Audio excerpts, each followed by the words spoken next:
రెండవ అధ్యాయము 12వ వచనము చూద్దాము. కాగా నా ప్రియులారా అని చెప్పి ఫిలిప్పీ సంఘానికి మరి పౌలు గారు రాస్తున్నారు ఏంటంటే, కాగా నా ప్రియులారా మీరెల్లప్పుడూ విధేయై ఉన్న ప్రకారము, అంటే ఎల్లప్పుడూ కూడా దేవుడికి విధేయత కలిగి ఉండాలి.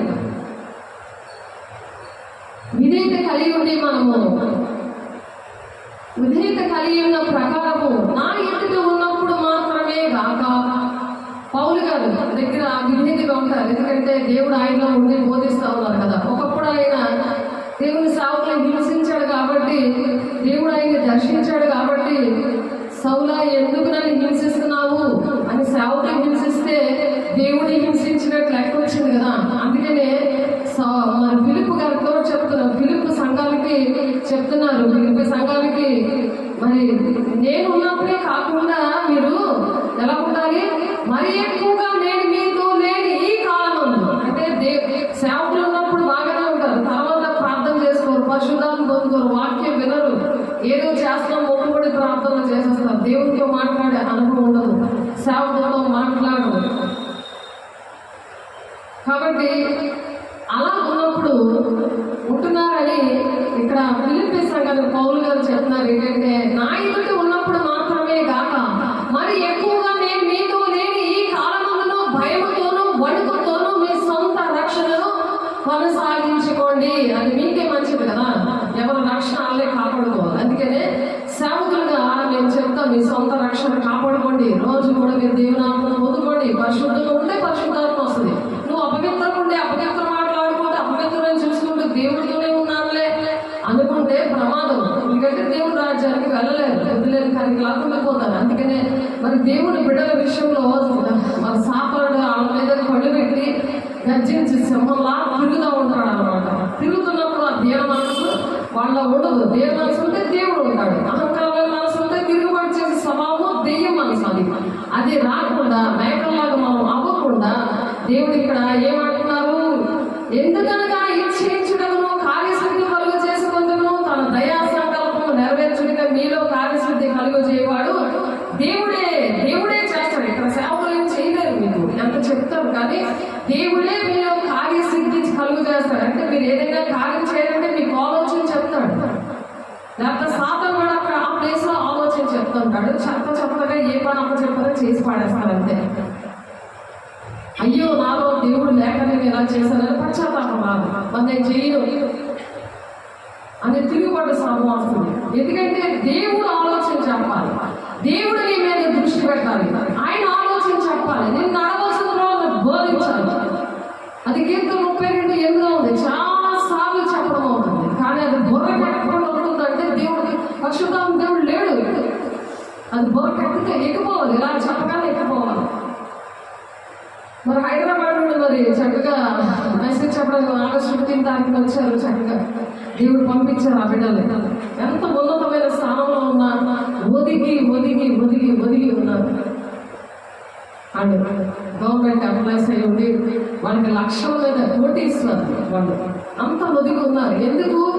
మనకి నేర్పించడానికి వచ్చి దేవుడు తీసుకొచ్చారు.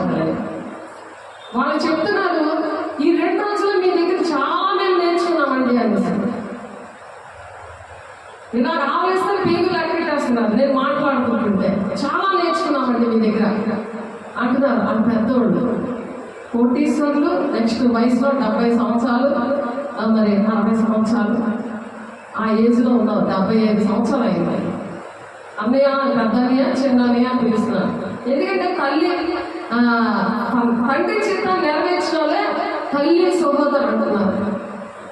రిటైర్మెంట్ అవ్వలేదు, రిటైర్మెంట్ అయ్యి మళ్ళీ ఆయన లెక్చరర్గా చేస్తున్నాడు. చూడండి, ఎంత చేస్తూ దేవుడి పని చేస్తున్నారు, రెస్ట్ లేకుండా దేవుడి పని చేస్తున్నారు. దేవుడు ఇచ్చిన డబ్బులన్నీ దేవుడికి ఖర్చు పెడుతున్నారు. దేవుడికి మహిమ కలుగును గాక. దేవుడు తీసుకొచ్చాడు నా దగ్గరికి, తండ్రి చిత్తాన్ని నెరవేర్చడం తల్లి సహోదరుడు. మరి నేను మెసేజ్ నిన్న దేవుడు నాతో నుండి మెసేజ్ చెప్పించారు. సేమ్ అదే మెసేజ్ నేను చెప్పేసాక వాళ్ళు వచ్చారు. ఎందుకంటే దేవునాత్మ సంగతులు దేవునాత్మకే అర్థమవుతాయి ఉంది. 2 కొరింథీ 2వ అధ్యాయం 11, 12 వచనాల్లో ఉంటుంది ఆ మాట. దేవునాత్మ సంగతులు దేవునాత్మకు అర్థమవుతాయి. వాళ్ళు తిరగబడరు. మీరు ఏది చెప్తే అది చేస్తామంటున్నారు. తిరగబడి స్వభావం లేదు. అంత కోటీశ్వరులు అయినా వాళ్ళంత వృద్ధాప్యంలో ఉన్నా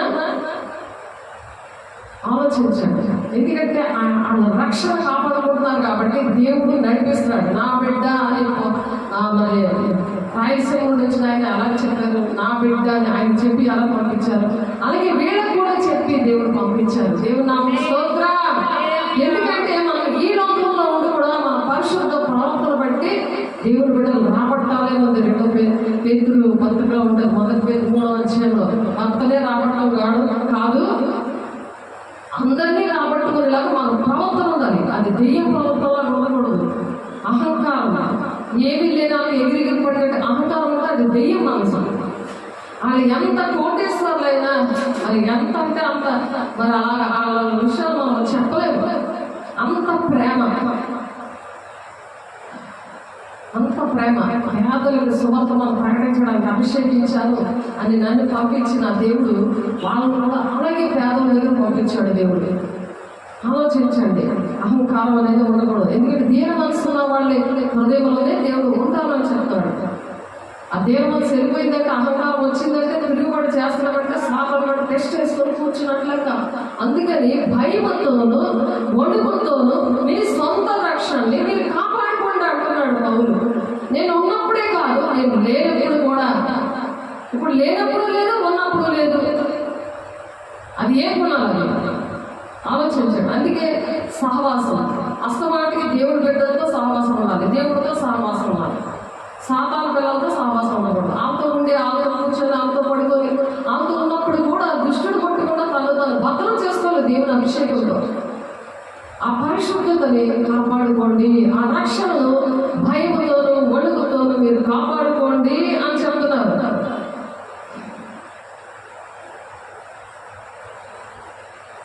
ఎలా కాపాడుకోవాలంటే 2వ పేతురు రాసిన పత్రిక 1వ అధ్యాయం 5 నుండి 10 వచనాల్లో ఉంది. చూడండి, మీకోసం నేను చదువుతున్నాను. 2వ పేతురు రాసిన పత్రిక 1వ అధ్యాయం 5 నుండి 10 వచనాలు. ఆ హేతువు చేతనే మీ మట్టుకు మీరు పూర్ణ జాగ్రత్త గలవారే. మీ విశ్వాసమందు సద్గుణములు, మీ విశ్వాసం ఉన్నదనుకో సద్గుణాలు వస్తాయి. అవిశ్వాసంలో దేవుని రాజ్యం కలవాలని ఉంది కదా. విశ్వాసం ఉండాలి. దేవుడు నాతో మాట్లాడతాడు, ఆయన ఎన్నో కార్యాలు చేశాడు, నాతో మాట్లాడతాడు, నన్ను ఉన్నతంగా ఆశీర్వదిస్తాడు. నమ్మకం బొమ్మైపోదు అని నీకు నమ్మకం ఉండాలి. దాన్నే విశ్వాసం అంటారు. కాబట్టి అప్పుడు ఆ విశ్వాసం అంటే అహంకారం రాదు, దేవ మనసు ఉంటారు. ఆ దేవ మనసులో ఆ హృదయంలోనే దేవుడు టెస్ట్ వేసి కూర్చుంటాడు. ఈ హృదయంలో ఆయన సింహాసనాశ్రయుడే ఆయన ప్రతిష్ఠించబడతాడు. అప్పుడే గుర్రాన్ని పనిచేస్తుంది. సైతం బుర్ర లేకుండా దేవుని బుర్ర ఉంటారు. కాబట్టి వాక్యము మరి అనే ఉదక స్నానము గురించి ఉంది కదా. వాక్యం అనే ఉదక స్నానంలో మనం ఎప్పుడు కూడా సరి చేసుకోవాలి. అంటే వాక్యము వినకపోతే అది మనకి అర్థం కాదు. వాక్యం అర్థం కాదు. వాక్యం అనే ఉదక స్నానం అనేది మనం చేసుకోకపోతే అర్థం కాదు. ఏ విషయాలు కూడా అర్థం కాదు. వాక్యం వినకపోతే మనకు అర్థం కాదు. వాక్యం రోజు వినాలి, మరి దాని ప్రకారం ప్రార్థన చేయాలి. అలా చేయాలని దేవుడు చెప్తున్నారు. కాబట్టి ఆ హేతువు చేతనే మీ మట్టుకు మీరు పూర్ణ జాగ్రత్త కలవారే. మీ విశ్వాసమందు సద్గుణము, విశ్వాసం ఏదొస్తుంది? సద్గుణం వస్తుంది. గట్టిగా చెప్పాలి, వెంటనే కాదు. విశ్వాసమందు సద్గుణము, సద్గుణం జ్ఞానము. ఆ సద్గుణం ఉన్నదనుకోండి, అందులో అప్పుడు జ్ఞానం వస్తుంది. దేవుని జ్ఞానం లేకపోతే సైతాన్ జ్ఞానం వస్తుంది. సైతాన్ నీకు ఆలోచించుతాడు, నిన్ను నడిపిస్తూ ఉంటాడు. మంచి పనులు, పవిత్రమైన పనులు అవన్నీ పక్కన పెట్టి ఏదో చేసేసరిగా ఏదో కలిగేసరిగా అన్నట్టుగా చేయకూడదు. అది చేసిందంటే దేవుని బలిపీఠం దగ్గర పని చాలా జాగ్రత్తగా ఉండాలి. అది చూపించారు కూడా, ఏసయ్య చూపించారు. ఏసయ్య శరీరం రక్తం ఇవ్వలేదు, అన్నీ ఆయన వచ్చి చదువుతున్నాడు. బలిపీఠం మళ్ళీ 3 రోజులు ప్రార్థన చేస్తా, ఉపవాసం ఉంటే అన్ని ఒప్పుకుంటే అప్పుడు మళ్ళీ ఆరాధన ఇచ్చారు. మళ్ళీ ఆరాధన కోల్పోకూడదు. బలిపీఠం దగ్గర సేవ చేయడము, సన్నిధిలో సేవ చేయడము, కాబట్టి దాని కారణం ఏంటి? జ్ఞానమునందు ఆశా నిగ్రహం ఉండాలి. జ్ఞానం ఇస్తాం కదా, ఆ జ్ఞానం పట్టుకొని ఆశా నిగ్రహం. ఇవి ఏంటంటే ఆత్మీయ ఫలములో ఆశా నిగ్రహం ఉంది. ఆత్మీయ ఫలములో ఒక తన ఆశా నిగ్రహములు, ఆశా నిగ్రహం ఉంది, సహనం ఉంటుంది అలాగే. సేవకులు ఏంటంటే సేవకులు దేవుడు ఏం ఆర్డర్ ఇచ్చారంటే దైవావేశము వలన నువ్వు గద్దించు, బుద్ధి చెప్పు, శిక్ష కూడా వేయమని దేవుని కాపరికి ఆజ్ఞించాడు. అది ఆర్డర్ వేసాడు. అలా దైవ భాషలోనే ఉన్నప్పుడు మాట్లాడతారు. అది నశించిపోతున్న వాళ్ళకి వేరుదల ఉంటాయి, తిరుగుబాటు చేస్తున్నారు. అది హెచ్చరిక చేయమన్నాడు, గద్దించబడుతున్నాడు, శిక్ష కూడా వేయమంటున్నాడు. అది ధైర్యముతో బోధిస్తారన్నది వాక్యం. వాళ్ళంటే ధైర్యంతో బోధిస్తారంట వాక్యాన్ని. అపోస్తలుల 4వ అధ్యాయంలో ఉంటుంది ఆ మాట. పరిశుద్ధాత్మతో నిండిన వారే ధైర్యంగా బోధించారట. నీకు ఎవరికి భయపడరాడు, ధైర్యంగా బోధిస్తారు. అందుకు పరిశుద్ధాత్మ పొందుకోవాలి, రక్షణ అలా కాపాడుకోవాలి. మనుషులకి ఇష్టమైనట్టు బతకపోవడం, దేవుడికి ఇష్టమైనట్టు బతకాలి. ఎవరికి ఏ ప్లేస్ ఇచ్చారో ఆ ప్లేస్ విషయంలో, ఆ బాధ్యత విషయంలో నమ్మకంగా ఉండాలి. అప్పుడు ఆశీర్వాదాలు వస్తాయంట. అవి సరి చేసుకోవాలి. వాక్యం వస్తున్నప్పుడే క్షమించమని అడిగి సరి చేసుకున్నప్పుడు విడుదల వస్తుంది, లేకపోతే విడుదల రాదు. మళ్ళీ ఒక 3 రోజులు ఉపవాసమో ఉండి నాన్న పెట్టుకొని పడుకోవాలి. వెంటనే పడుకోవాలి. ఎంత మూట అయిపోతే బట్టలు అమ్మలేరు కదా,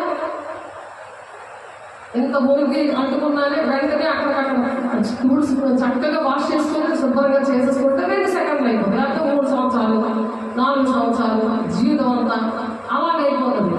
సాధారణంగా అలా నిండిపోతాడు మనిషి అంతా నిండిపోతే మరి మనం ఏం చేయలేదు, కేసు ముద్రపోద్ది అనమాట. కాబట్టి జ్ఞానమునందు ఆశా నిగ్రహము, ఆశా నిగ్రహము సహనము, సహనమందు భక్తి, సహనమందు కలిగి వెంటనే మాట లేదు. సహనమందు భక్తి వస్తుంది. అప్పుడు ఆ సహనం లేకపోతే భక్తి అవ్వదు. ఎంత భక్తి నేర్పించినా భక్తి రాదు. దేవుడు గుణాలు ఏదో తెలియదు.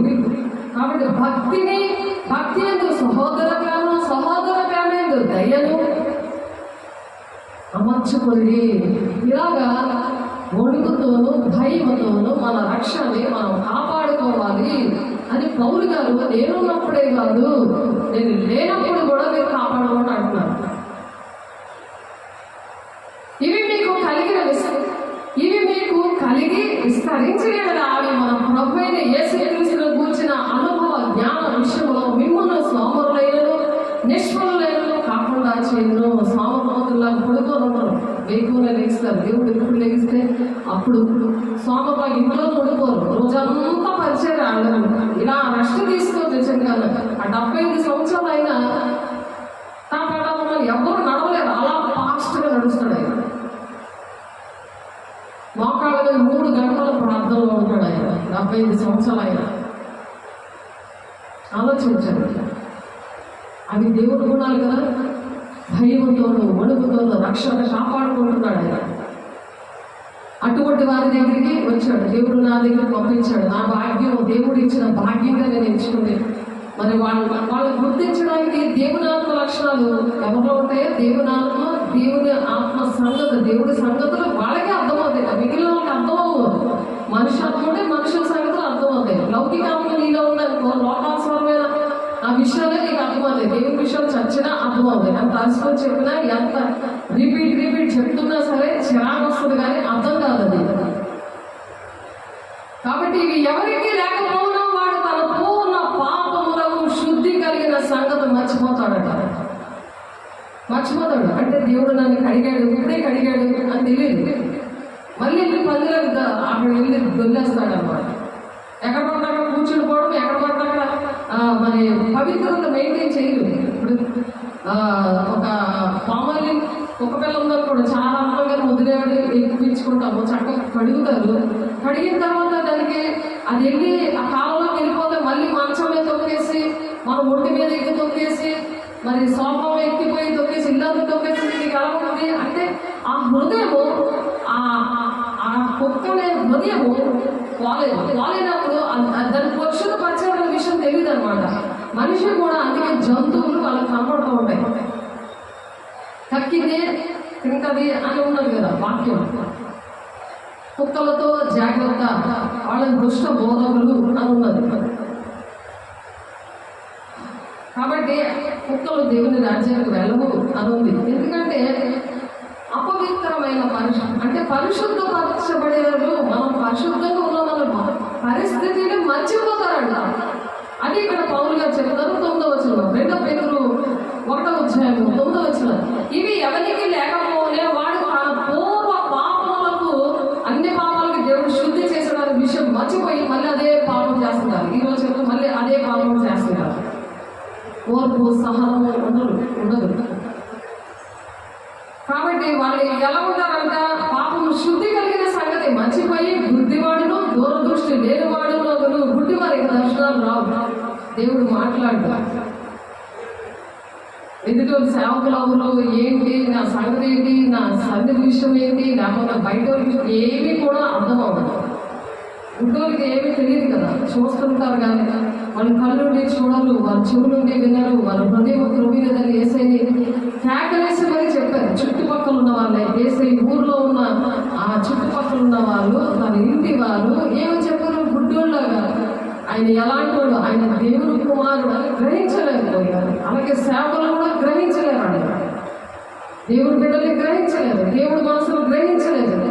వాళ్ళు కేకలేసారు కదా, బర్బాదే విడిచిపెట్టండి, వేసేయండి, సిలివేయండి అని కేకలేసారు. చుట్టుపక్కల ఉన్నవాళ్ళు, వాళ్ళ ఇంటి వాళ్ళు, వాళ్ళు దేవుని ఊర్లో ఉన్నవాళ్ళు, వాళ్ళే సిలివేశారు. అన్ని అద్భుత కార్యాలు, మహాకార్యాలు, సూచక్రియలు అందరూ చూసిన వాళ్ళే యూదులకు రాజా జై జై అని ఆదివారము అన్నీ కూడా దేవుని రాజుగా మరి ఆయన అంగీకరించి వేసుకున్న బట్టలతో సహా కింద వేసి ఆయన అలాగా ప్రేమించిన నోర్లే శుక్రవారం అయ్యేసరికి మాట మారిపోయింది. ఆ మాట తీరే మారిపోయింది. ఎందుకు? వణుకుతోనూ భయముతోనూ రక్షణ కాపాడుకోలేదు. వాళ్ళ ధర్మశాస్త్రోపదేశం, ఆ పాస్టర్లు వాక్యం అంతా బాగా తెలుసు, భక్తి బాగా తెలుసు, కానీ వాళ్ళు పరిశుద్ధంగా ఉన్నారన్న సంగతే దేవుడు పరిశుద్ధ పరిచయం అన్న పరిస్థితులే దేవుడు అవి తీసేస్తున్నాడు. అవి మర్చిపోతున్నారంట. మీ పిలుపును ఏర్పాట్లు నిశ్చయం చేసుకొనుటకు మరి జాగ్రత్తగా ఉండండి అని అంటే, నేను ఉంటానో ఉండను, నేను చేస్తానో చేయను, స్వామైన బతికిన దేవానికి పనిచేస్తానని మాటలు రావట్లేదు. ఆవలింపులు వస్తాయి. చైతన్య పడితే పావుగా ఉన్న ఆవలింపులు వస్తాయి. ప్రార్థన లేకపోతే ఇవి దూరిపోతాయి లోపలికి. ఒకటి వెళ్ళిపోయి 7 తెచ్చేస్తుంది. జీవితాంతము నేను నాతో నా పిల్లలు, ఆత్మీయ పిల్లలు, బలిపీఠం సేవ చేసిన వాళ్ళందరికీ కూడా దేవుడు ఏర్పాట్లు చేస్తున్నాడు. అది చెబుతున్నా సరే అర్థం కాకుండా అసలు నేను ఉంటానో ఉండను, నేను చేస్తానో చేయను, వచ్చే సంవత్సరం ఎలా ఉంటుందో అప్పుడు చూద్దాం లేదు, ఇవన్నీ సాతాను దృష్టి నుంచి ఆలోచన చెప్తాడు అనమాట. ఎందుకంటే భయముతోనూ వణుకుతోనూ రక్షణ కాపాడుకోకపోతే పరిస్థితులు ఎలా ఉన్నాయి, దేవుని రాజ్యంలోకి వెళ్ళకుండా విడవబడే గుంపులో ఉండి 7 ఏళ్ల శ్రమ దినాల్లో సాధారణ చేతుల్లో చచ్చిపోయి వెళ్ళవలసి వస్తుంది. చచ్చిపోతేనే వెళ్తారు. వాడైతే వెళ్ళలేదు. వాడు ఏం చెప్తాడో అది వినాలి అంతే. వాడి అండర్లో ఉండాలి. అది చేస్తున్న సాతాపాలన్నిటికీ ఏకీపించాలి. భోజనం ఉండదు, రేషన్ ఉండదు, టికెట్ అంటే ఆధార్ కార్డు లేకపోతే ఏ విధంగా అయితే ఉంటుందో, ఆధార్ కార్డు అన్నింటికి ఉండాలి కదా. ఫోన్పేకి ఉండాలి, బ్యాంక్ కావాలి, రేషన్ కార్డు కావాలి, ట్రైన్ ఎక్కాలంటే కావాలి. ఇప్పుడు కొత్తగా బస్సులు వేస్తున్నారు, దానికి కావాలి ఫ్రీగా. స్త్రీలకు మొత్తం ఎక్కడ తిరిగేసినా సరే ఫ్రీ. ఆధార్ కార్డు ఉండాలి. ఈ ఆధార్ కార్డు లాగే వాడు అలాగా 666 వేసేస్తాడు చేతి మీద, ముందు మీద అలా వేసేస్తాడు. వాడికి నమస్కారం చేస్తే చాలు వాడు వర్షమైపోతాడు. ఈ తిండికి దీనికి ఆశపడిపోయి అలాగా వాడు వర్షమైపోతాడు. దేవుడు రాజ్యానికి రాదు. ఎందుకంటే వాక్యం అర్థం అవుతుంది. ఆవలెంతలో ఏమర్థం అవుతుంది? దేవునాత్మ పొందుకోకపోతే ఎలా వాక్యం అర్థమవుతుంది? పరిశుద్ధంగా ఉండకపోతే ఆ విత్తనం త్రోవ పక్కన పడిపోతాయి, ముళ్ళ పొదల్లో పడిపోతాయి. మంచి నెలనే హృదయం మీద పడదు. అధీన మనసు ఉంటేనే మంచి నెలనే హృదయంలో విత్తపడుతుంది. ఆ వాక్యం బాగా గుర్తుంటుంది. ఆ వాక్యం ఏం చేస్తుంది? నడిపిస్తుంది. ఎంతమంది అయితే నా మూలంగా నడిపించబడ్డారా వాళ్ళే నా కుమార్తెలు అంటున్నాడు. రాబోయే 8:14 వాళ్ళే నా కుమార్తెలు అంటున్నాడు. ఆమె నేను చెప్పాలి, ఆయన కుమార్తెలు కాదా?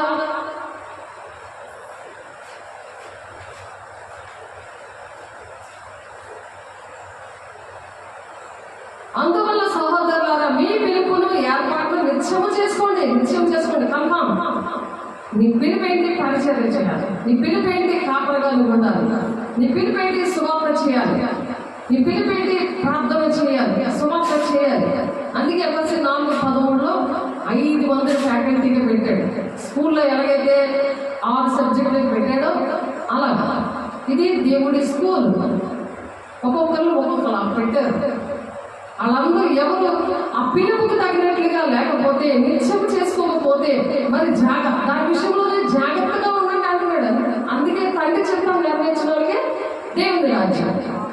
మనకు దేవుని రాజ్యం కావాలంటే ఆ పిలుపు విషయంలో జాగ్రత్తగా ఉండాలి. అందువల్ల సహోదరులారా, మీ పిలుపును ఏర్పాటు నిత్యం చేసుకోండి.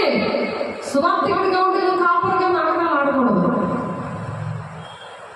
సేవ పాడైపోయింది నాకు అలాగా. 8 పరిచయంలో కూడా అటువంటి సమస్యలతో బాగా ప్రాక్టికల్ గా దేవుడు అనుభవించి ఈ మాటలు చెప్పిస్తున్నాడు. ఏ పిలుపు అయితే ఆ పిలుపుకి తగినట్లుగా అది నిశ్చయించుకోవడానికి మీరు జాగ్రత్త పడండి అంటాడు పౌలు గారు.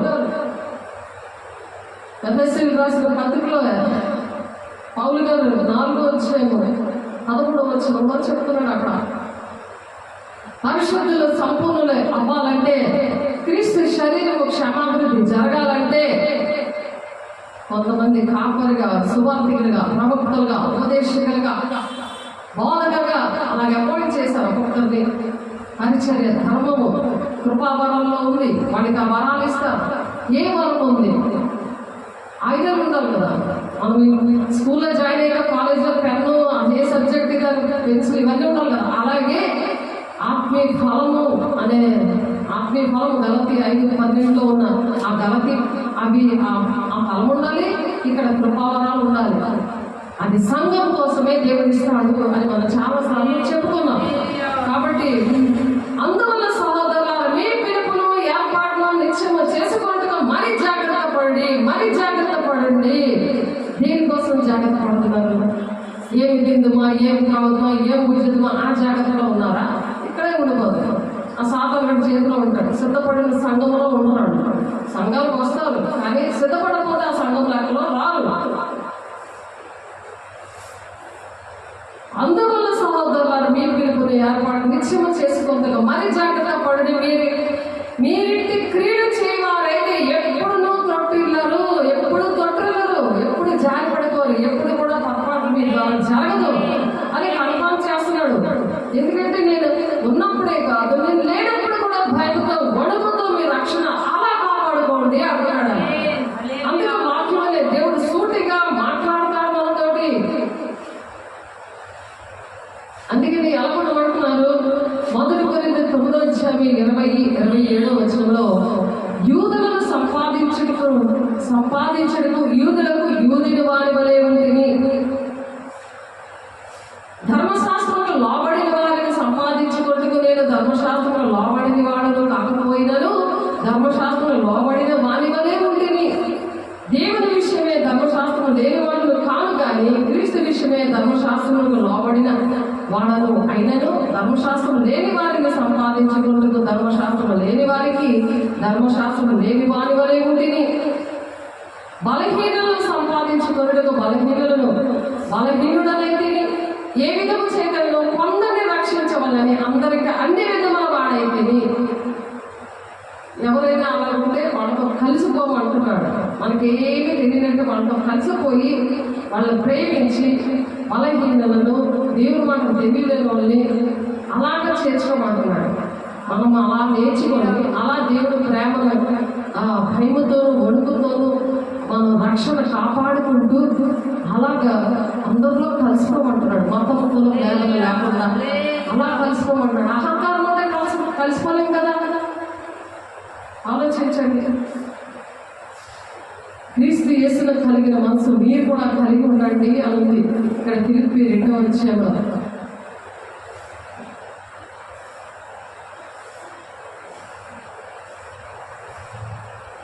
అప్పుడే కార్యసిద్ధి అనేది మన జీవితంలో జరుగుతాయి. అంటే మనం ఏమనుకుంటున్నామో, మన ఇంట్లో ఏ బాధలు ఉన్నాయో ఆ విషయాలన్నీ ఆ కార్యసిద్ధి కలగాలంటే తన దయా సంకల్పం నెరవేరుటకే, తన దయా సంకల్పం, ఆయన సంకల్పం ఏంటి?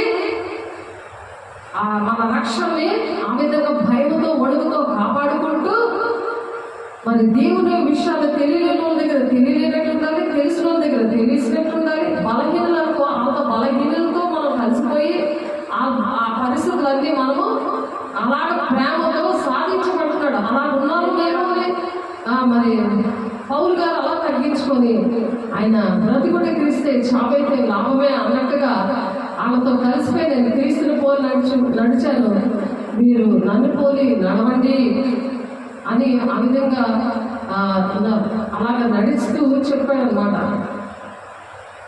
అలా ఉన్నప్పుడట అట్టి జనుల మధ్యన మీరు జీవవాక్యములు చేత పట్టుకుని లోకమందు జ్యోతుల వలె కనబడుదురు. ఉంటారట. జీవవాక్యమును పట్టుకోవాలి, నీ నోటితో పట్టుకోవాలి. ఆ నోట్లో నువ్వు తింటుంటే అందుకే ఏసుకేతో నువ్వు ఆ వాక్యాన్ని తినమన్నాడు. వాక్యాన్ని బైబిల్ అంతా తినేమన్నాడు ఆయన. అలా తినేయాలి. ఎందుకంటే ముందుకి బైబిల్ ఉండదు. దేవుడి మాటలు చెప్పడానికి నువ్వు ఎక్కడ వెతికినా దేవుడి మాటలు విందామంటే అవి ఉండవు. ఆల్మోస్ట్ 8వ అధ్యాయంలో ఉంటుంది. 11, 12 వచనాలు 8వ అధ్యాయంలో ఉంటుంది చూడండి.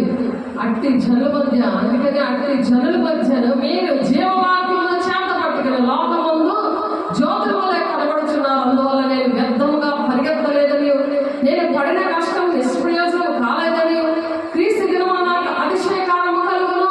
జీవ కిరీటం ఇస్తాడు, అంతలో వరకు సహించాలి. నేను రక్షణ పొందుకున్నాను, వాడికి జీవ కిరీటం ఇస్తాను అంటున్నాడు. నేను అది అలాగా అతిశయకారముగా ఉన్నాను. నేను వ్యర్థంగా పరిగెట్టలేదు, రాత్రి పనులు పరిగెట్టలేదంటే వ్యర్థంగా పరిగెట్టలేదు. ఎందుకంటే మీరు భయంతోనూ వణుకుతోనూ మీ రక్షణ మీరు కాపాడుకోండి. నేను ఉన్నప్పుడే కాదు, నేను లేకపోయినప్పుడు మరి ముఖ్యంగా మరి జాగ్రత్తగా మీ రక్షణ కాపాడుకోండి. లేకపోతే వచ్చేసరికి మరి ఆయన పరుగు సేవకులు వెళ్ళి వస్తున్నప్పుడు నువ్వు ఇంకా అలాగా ఉంటే, రక్షణ లేకపోతే వాళ్ళకి ఎంత టెన్షన్ వేస్తుంది. పౌలు అలా బాధపడుతూ చెప్తున్నాడు. అనేకమైన గ్లోరీ గాస్పెల్ చర్చికి, ఆర్గనైజేషన్కి అలాగే సంఘాలు ఇచ్చాడు. 8 సంఘాలు, 8 పరిచయాలు ఇచ్చాడు. అవన్నీ అభివృద్ధి చెందడానికి దేవుడు ఇష్టపడుతున్నాడు. ఇతరులతో మాట్లాడుతున్నాడు, నాతో మాట్లాడట్లేదు. దేవుడు ఇంకొకరితో మాట్లాడుతున్నాడు. అటువంటి మనసు ఉన్న వాళ్ళకి, ఆ దేవునాత్మ ఉన్న వాళ్ళతో మాట్లాడుతున్నాడు. ఎందుకంటే దేవునాత్మ సంఘం దేవునికే అర్థమవుతాయి, అలాగే అర్థమవుతాయి మన సంగతులు. మనం ఏ వాళ్ళు ఉన్నామో కష్టం పొందుకున్న వాళ్ళకి అర్థమవుతాయి. పొందుకోలేని వాళ్ళు తిరగబడుతుంటారు. సైతానాత్మ ఉన్నవాళ్ళు వాళ్ళు తిరగబడుతూనే ఉంటారు. ఎందుకంటే అర్థమవుతుంది. లౌకికాత్మకు అర్థమవుతుంది, మనుష్యాత్మకు అర్థమవుదు, అపవిత్రాత్మకు అర్థమవుదు, బ్రహ్మమత్య ఆత్మకే అర్థమవుతుంది. దేవునాత్మ విషయాలు అర్థమవుతాయి. అందుకని రక్షణని కాపాడుకోమంటాడు. జాగ్రత్తగా కాపాడుకో.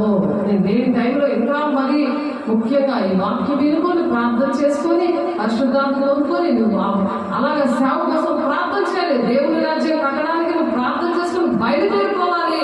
అలా నక్షత్రాలుగా ఉండమంటున్నాడు. వ్యర్థంగా పరిగెట్టలేదని సాక్ష్యం చెప్తున్నాడు. అటువంటి సాక్ష్యం మనం కూడా పొందుతాం గాక. ఆమేన్. మరియు మీ విశ్వాస యాగంలోనూ దాని సంబంధమైన సేవలోనూ నేను ప్రాణార్పణముగా పోయబడినను. నేను ఆనందించి మీ అందరితో కూడా సంతోషిస్తును. అలా ప్రాణార్పణంగా మన జీవితాలు దేవుని కాగా ప్రాణాత్మకంగా అంకితమైపోవాలన్నమాట. అప్పుడు నేను ఆనందిస్తాను, మీ అందరితో కూడా నేను సంతోషంగా ఉంటాను. అలాగే దేవుని కన్నా వాళ్ళ రక్షణ కాపాడుకుంటే మాకు ఎంత ఆనందం. టెన్షన్ ఉండదు కదా. మీరు ఫస్ట్ నోరు మూసుకోండి, తర్వాత మేము నోరు మూసుకుందాం అంటున్నారు. సాతాను వస్తాయి, అలా ఉంటాయి మాటలు. మీరు ఆపండి, తర్వాత నేను ఆపుతాను అంటున్నాను. సాతాను మాట్లాడతాడు. అప్పుడు రక్షణ కాపాడుకోకపోతే, భయముతో వణుకుతో ఉండకపోతే, మేము లేనప్పుడు మళ్ళీ మేము ఎప్పుడు వస్తున్నాం అప్పుడు వరకు పరిశుద్ధాత్మ దేవుడు లేడు, అంత ఫోన్లు ఉండవు, నామకార్థంగా మొక్కి చేరిపోయేటట్టుగా ఉండకూడదు భక్తి. అందుకు భయముతో వణుకుతో మీ రక్షణ కాపాడుకోండి. ఎందుకంటే దేవుని రాజ్యం ఉండదు. ఎంత శ్రమ పడినా సాతాను ఆలోచింటే దేవుని పిల్లలు చుట్టే తిరుగుతాడు. మింగేస్తాను అంటున్నాడు. యెషయా 9వ అధ్యాయం 16వ వచనం ఉంటుంది. మింగేస్తాను అంటున్నాడు. అప్పుతోవ పెట్టేసి మింగేస్తాడంట. అది చెప్పుకున్నాం మనం. అవన్నీ గుర్తు పెట్టుకొని ప్రార్థన చేసుకోవాలి. ప్రార్థన చేసుకోలేదంతా నిజంగా మింగేస్తాడు. వచ్చేసరికి అలా ఉంటారు అన్నమాట. అందుకే నేను అలా ఉండకుండా మీరు దాని సంబంధమైన సేవలను నేను పానార్పణముగా పోయబడినను నేను ఆనందించి మీ అందరితో కూడా నేను సంతోషిస్తాను. ఆ సంతోషం సేవకులకి ఉంచాలి. దేవుడు సంతోషపడతాడు, సేవకులను సంతోషపడతాడు. మరి ముందు సాక్ష్యం అదే, దేవుడికి సంతోషపడిపోతున్నాడు. దేవుడు ఎంతగానో సంతోషపడుతున్నాడు. అది చూపించారు. మరి సాక్ష్యం పాడైపోయింది కదా, కనెక్షన్ కట్ అయిపోయింది కదా దేవుని కూతుతోటి సేవకులతో. ఆ ప్రేమ అటువంటిది లేకుండా చేస్తాడు సాతానుడు. అందుకని భయముతో వణుకుతో మీ రక్షణ కాపాడుకోండి అంటాడు. నేను మీ క్షేమము తెలుసుకొని ధైర్యం తెచ్చుకునే నిమిత్తం, అంటే మీరు బాగున్నారని మీరు టెన్షన్ ఉండదు కదా. మీ క్షేమము నేను మీ క్షేమము తెలుసుకునే ధైర్యం తెచ్చుకునే నిమిత్తము తిమోతిని శీఘ్రంగా మీ వద్దకు పంపుటకు ప్రభువైన యేసునందు నిరీక్షించుచున్నాను. పౌలుకి తిమోతి సెక్రటరీగా పనిచేశాడు, కుటుంబజంగా పనిచేశాడు. మీరు క్షేమంగా ఉన్నారని అక్కడ ఫోన్లు లేవు కాబట్టి తిమోతి అనే సెక్రటరీనే పంపించాడు. వాళ్ళందరూ ఎలా ఉన్నారో చూడు, మీరు అందరూ క్షేమంగా ఉన్నారు. ఆ టెన్షన్ ఉంటుంది సేవకులకి. స్విచ్ ఆఫ్ చేసి కూర్చుంటే దేవుడు ఈ కాలంలో చూడు పరిగెత్తకలేదు. ఫోన్లో మాట్లాడితే చాలు, ఫోన్లో ఉన్నాడంటే అస్సలు నిర్లక్ష్యం. ఎన్నిసార్లు ఆ విషయం చెప్పించుకుంటున్నారు. అప్పుడు ఆశీర్వాదం, నమ్మకం హోమైపోదు అంటున్నాడు. ఆశీర్వాదాలు కావాలి కానీ రక్షణ కాపాడుకోవాలి. ఎలాగవుతుంది? మీ క్షేమ విషయమే నిజంగా చింతించేవాడు అతను బట్టి వాడు అవడను నా ఎంత లేడు అంటున్నాడు. ఎందుకంటే మా సెక్రటరీకి ఇప్పుడు పౌరుగా నేను ఉన్నాను అనుకోండి, నా దగ్గర బలిపీఠం దగ్గర పని చేస్తున్నా, అవునా కాదు? అలా ఉండాలి తిమోతిగా. ఆ తిమోతిని పంపిస్తాడు. మీ క్షేమ విషయం నిజంగా చింతించేవాడు అతను బట్టి వాడు అవడూ లేడు అంటే అరగటానికి లాంటి మనిషి ఎవరూ లేరు. అలాంటి చింతిస్తూ ఉంటుందంటే మరి ఎంత రక్షణ కాపాడుకోవాలి. అందరి దగ్గర వెళ్ళి ఎవరు ఎలా ఉన్నారు ఏంటి ఫోన్లు చేయాలి, సేవలు ఫోన్ చేయాలి. ఈయన వెళ్ళాడు, ఎందుకంటే అప్పుడు ఫోన్లు లేవు కాబట్టి వెళ్ళాడు. పౌలు గారు పంపించాడు. అందరూ తమ సొంత కార్యంలో చూసుకుంటున్నారు కానీ యేసుక్రీస్తు కార్యంలో చూడరు. అందరూ సొంత కార్యాలను చూసుకుంటారు. యేసుక్రీస్తు కార్యాలు ఏదో చూడలేదు. అంటే తండ్రి రాజ్యాలు కట్టే పరిస్థితులు ఎవరికే లేదు అని ఇక్కడ సాక్ష్యం వచ్చింది. అతని యోగ్యత మీరేమి కుదురు, తండ్రికి కుమారుడు ఎలాగో సేవ చేయను, అలాగే అతడు నాతో కూడా సువార్త వ్యాపకము నిమిత్తము సేవ చేశాడు. పౌలు గారికి తిమోతి అలాగే సేవ చేశాడట. తండ్రికి కుమారుడు ఎలా ఉన్నాడు అలాగా ఉండి ప్రతి విషయంలో కూడా సేవ చేసుకోవాలని వచ్చాడంట. వాక్యం నిమిత్తం సేవ చేశాడంట. కాబట్టి నాకేమి సంభవింపమై ఉన్నదో చూచి వెంటనే అతన్ని పంపవల్లని అనుకునిస్తున్నాను. నేను శీఘ్రంగా వచ్చేదని ప్రభువుని బట్టి నమ్ముచున్నాను. అతను పంపిస్తున్నాడు.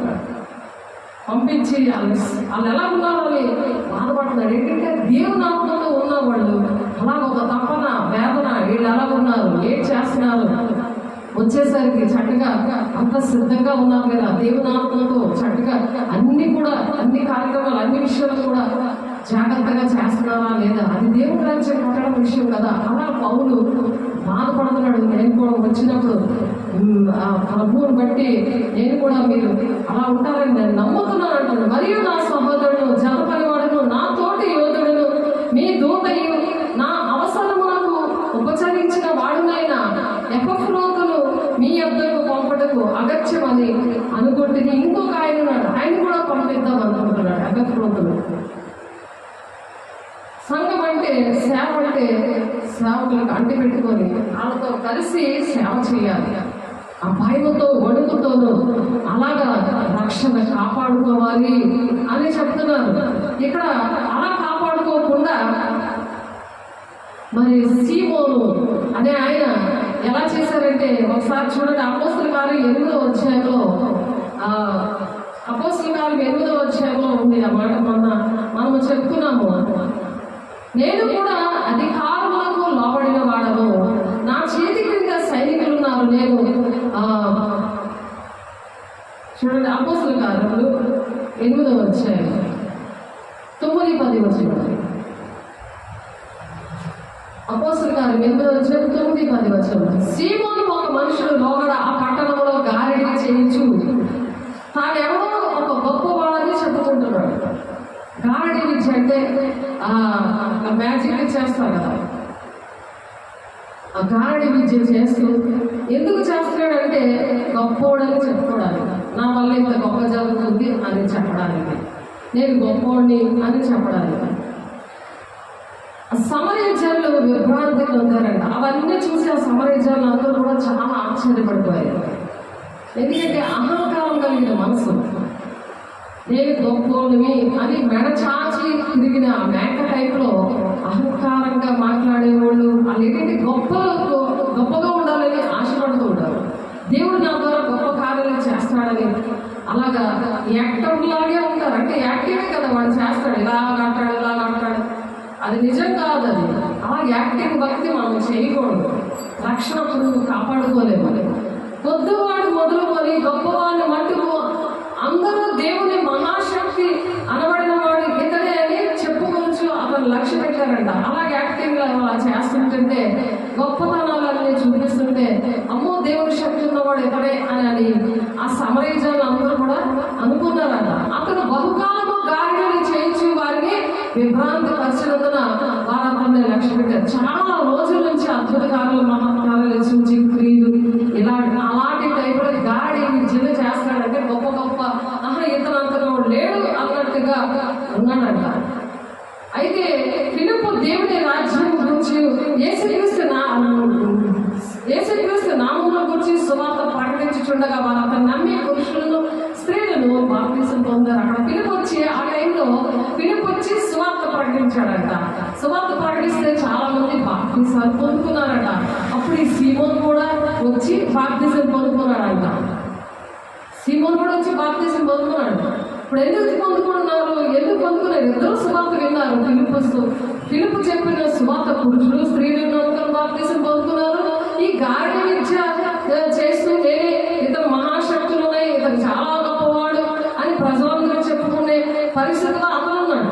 దేవుడు మెచ్చుకోవాలని లేడు, ప్రజల కోసం ఆలోచిస్తున్నాడు. ప్రజలు ఎలాగన్నారు అలాగన్నారు, వాళ్ళ దగ్గర గొప్పతనాల కోసము అతను ఆలోచిస్తున్నాడు. అతను కూడా మరి ఫిలిప్పు వాక్యం విని రక్షణ పొందుకున్నాడు. అంటే బాప్తిసం పొందుకున్నాడు. పొందుకొని ఏం జరిగింది? అప్పుడు సీమోను కూడా నమ్మి బాప్తిసం పొంది ఫిలిప్పును ఎడబాయమంది.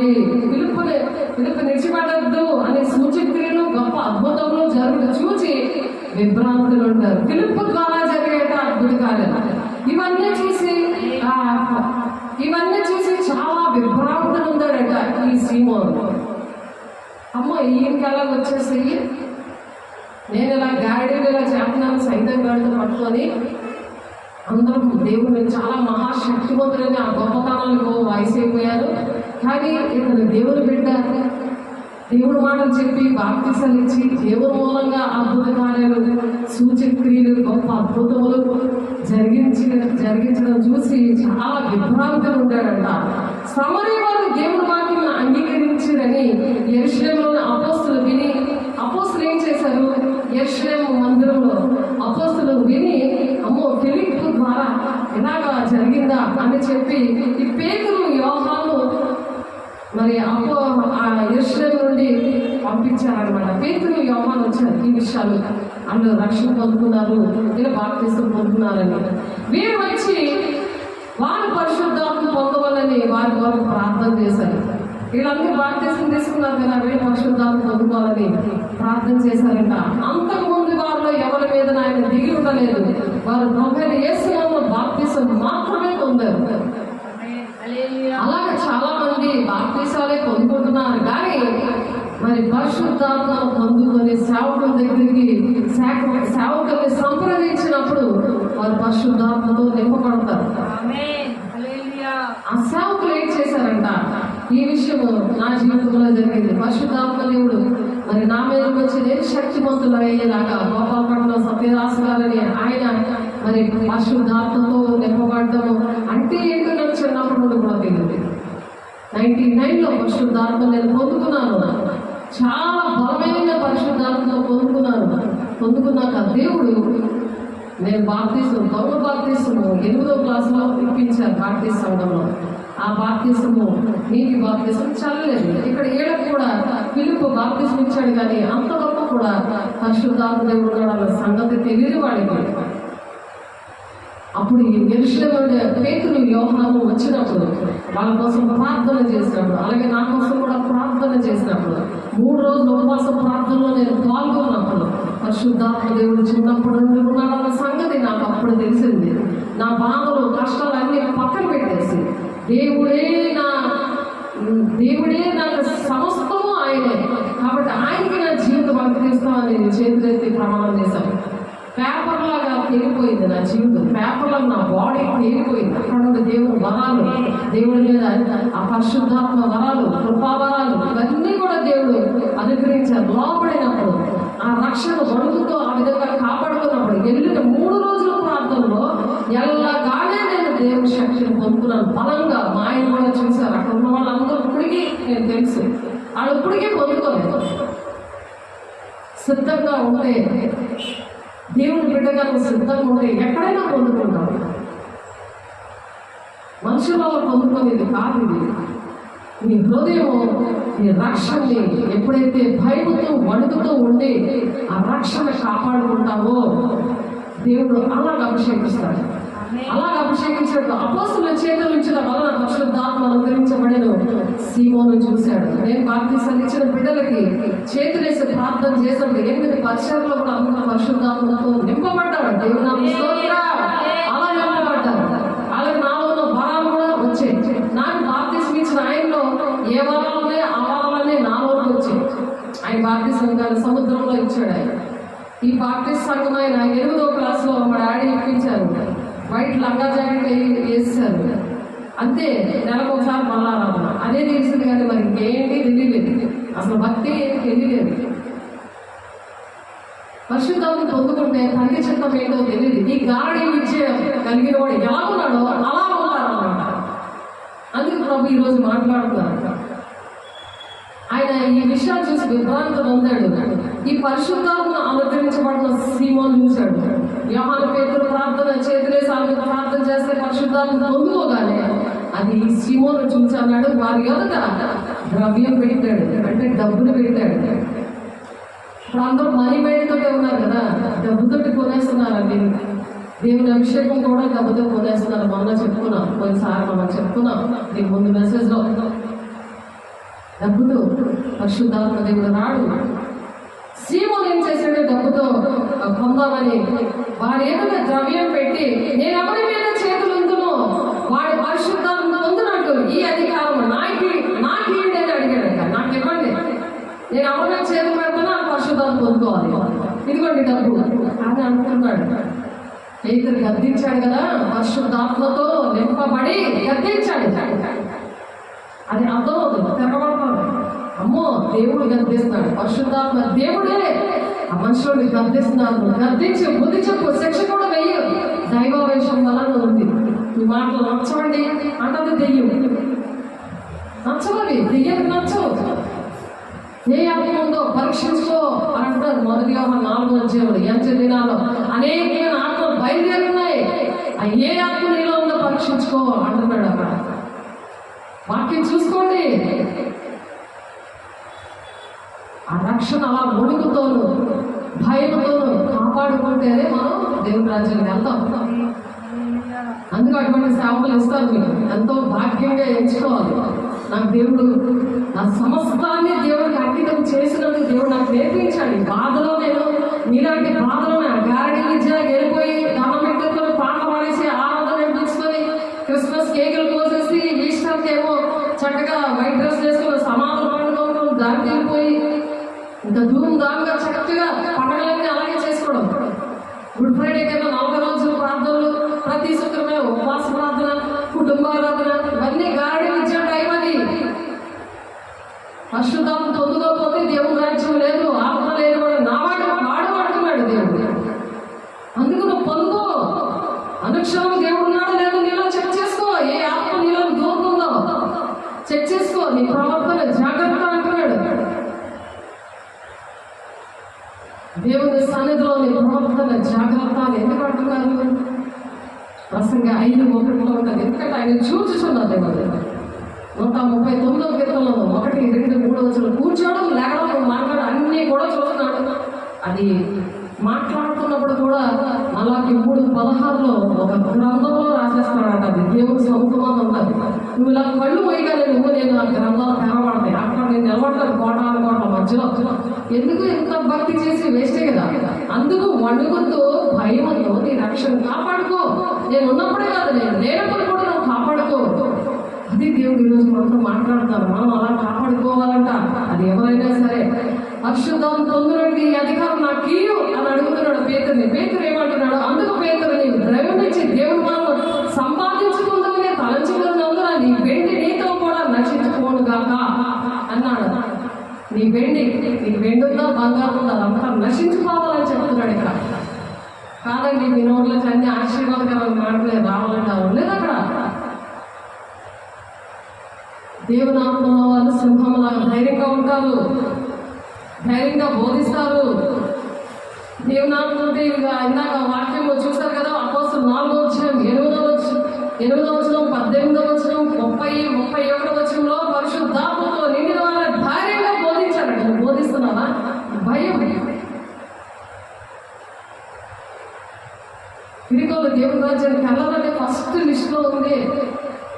తర్వాత పిరికోల తర్వాతే విగ్రహారాధికులు, అబద్ధికులు, మరి మాంత్రికులు, దెయ్యాలు పట్టినోళ్ళు, మరి వ్యభిచారులు, ఈ లెక్కంతా ఎక్కడ ఉంది? ఫస్ట్ నిలబడ్డాము ఇది పిరికోలే. ఎంతమందికి దేవుని వార్తలు ప్రకటిస్తున్నాం రోజుకి? ఎంతమంది దేవుని సన్నిధికి సేవకుల దగ్గర తీసుకొస్తున్నాం? భయముతో వణుకుతో నీ రక్షణ కాపాడుకుంటే తీసుకొని రాగలరు, లేకపోతే తీసుకొని రాలేము.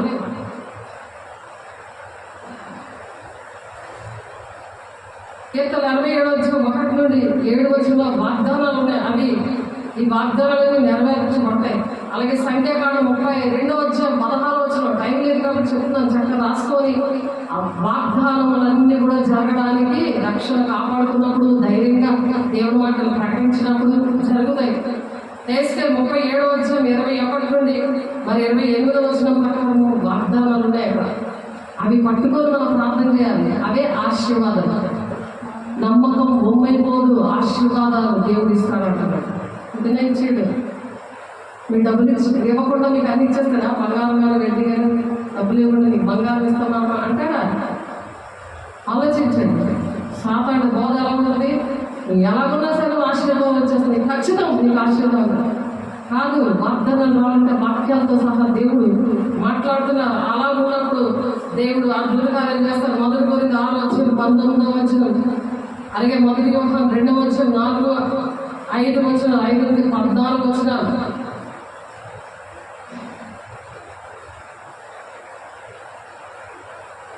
అలాగ చేయకుండా అలా వాగ్దానాల కోసము దేవుని రక్షణ కాపాడుకోకుండా బాప్తిజం తీసుకున్నాడు, సువార్త విన్నాడు. కానీ పరిశుద్ధాత్మ చేతులేస్తే ప్రార్థన చేయగలం వచ్చేసిందని ఆ వరం రాక, నాకు ఆ వరం ఇవ్వాలి, నేను కూడా చేతులేస్తే ఆ పరిశుద్ధాత్మ పొందాలి. అది గాడి విద్య. దేవుని శక్తి రావాలి.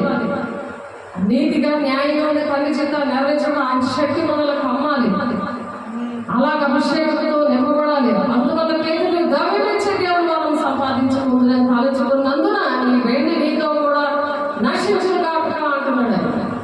డబ్బులు ఇచ్చిన దేవుని వ్యాపారంగా డబ్బులు చూపించిన దేవుడి బిడ్డలు పొందాము అని అనుకున్నాము అనుకోండి. అలాగా దేవుడు అనుకున్నదంతా నాశనం అయిపోతుంది. అలాగే పౌరు ద్వారా ఇక్కడ పేతురు గద్దిస్తున్నాడు దైవావేశంతో. నీ హృదయము దేవుని ఎడల ఎదుట సరైనది కాదు, నీ హృదయం సరైనది కాదు అంటున్నాడు. కనుక ఈ కార్యం అది నీకు పాలు పంపులు లేవు అంటాడు. అందుకంటే పరిశుద్ధాత్మ పొందుకోలేవు. నీకు అసలు ఈ కార్యాలలోనే నీకు పాలు పంపులు లేవు, నువ్వేమి చేయలేవు, దేవుని పరిచయం చేయలేవు అని చెప్తున్నాడు. శిష్యులతో కూడా వేసే పరిశుద్ధాత్మ పొందుకొని దానికి మేడగదిలోనికి రండి అని 500 మందికి చెప్తే 120 మంది 10 రోజులు ఉపవాసం అని వచ్చారు.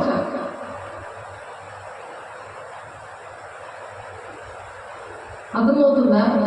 కాబట్టి నీ చెడుతనం మానుకొని, ఆ నిద్ర మొత్తం మానుకొని, ఆ శాపాన్ని వదిలించుకో అని చెప్తాడు. కాబట్టి నీ చెడుతనం మానుకొని మారు మాసం నుండి ప్రభువును వేడుకో. ఒప్పుకుంటేనే విడుదల వస్తుంది. ఉపవాసం ఉండాలనుకున్నాను. రోజు మధ్యలో దేవుడికి మధ్యలో సేవకులకి మధ్యలో గ్యాప్ వచ్చింది ఉపవాసం ఉండాలన్నారు. తీర్మానం చేసుకోవడమే కాదు, ఉపవాసం ఉన్నప్పుడు తీర్మానం చేసుకొని ఉపవాసం ఉన్నప్పుడు మళ్ళీ దేవుడు ఆ మారు మనసు ఇస్తాడంట. కాబట్టి నీ చెడుతనం మానుకొని మారు మనసు పొంది ప్రభువుని వేడుకొని ఒకవేళ నీ హృదయంలో హృదయాలోచన క్షమించబడదు, అప్పుడు క్షమిస్తాడట. ఈ హృదయంలో ఉన్న ఆలోచనలు, అహంకారం అనే ఆలోచనలు, ఎలాగ దేవుడి పని, దేవుడి కోసం నీ పిలుపు ఏంటి, నీ దేవుడు ఇచ్చిన పని ఏంటి, అది నమ్మకంగా ఎలా చేస్తున్నావు, ఆ విషయాలన్నీ కూడా దేవుడు క్షమిస్తానంటాడు. ఘోర దుష్టత్వంతోను దుర్నీతి బంధకంలో ఉన్నట్టు నాకు కనబడుతుంది అని చెప్తున్నాడు పేతురు. ఆ విధంగా గద్దించాడు. మరి దేవుడు ఇక్కడ దేవుని యొక్క మనస్సు ఎప్పుడైతే ఉంటుందో, క్రీస్తు యేసు కలిగిన మనస్సు మీరు కూడా కలిగి ఉండండి అని పిలిపి 2వ అధ్యాయంలో చెప్పినట్టుగా ఆ దేవుడు మనసు ఏంటో ఎరగడానికి మనం రక్షణ పొందుకోవాలి. అది ఎప్పుడైతే మనం భయంతో వణుకుతా రక్షణ కాపాడుకోమో దేవుడు మనసు ఏంటో తెలియకుండా మనీ వేడి వస్తుంది అన్నమాట. ఆ దుష్టత్వం, దుర్నీతి బంధకాలు వస్తాయని దేవుడు ఇక్కడ మాట్లాడుతున్నారు. అబద్ధ కార్యాలు పెడతా, అబద్ధ సాక్ష్యాలు పెడతా మరి వెళ్తూ ఉంటారు. అబద్ధ సాక్ష్యాలు చెప్తారు, అబద్ధ బోధలు వింటూ ఉంటారు. మనం పడిపోకుండా అటువంటి పరిస్థితుల్లో నుంచి ఎప్పుడైతే రక్షణ అలా భయంతో గడుపుతో కాపాడుకుంటామో అప్పుడు మనం పడిపోకుండా ఆ విధంగా దేవుడు కాపాడుతాడట. నిజమైన విశ్వాసము యేసుపై దృష్టి నుంచి దేవుని వైపే చూస్తూ ఆ సత్య వాక్యం వైపే వెళ్ళాలని దేవుడు కోరుకుంటున్నాడు. అలాగా లేకపోతే ఎలా ఉంటుందంటే ఎస్కేల్ ఆ మాట చదివేసుకొని ముగించేద్దాము. ఎస్కేల్ 8వ అధ్యాయము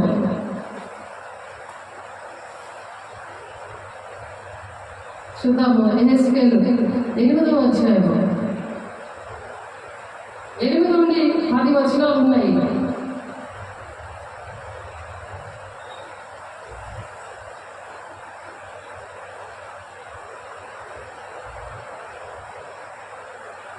చూడండి, తీయండి, మీకోసం చదువుతున్నాను. ఎస్కేల్ 8వ అధ్యాయం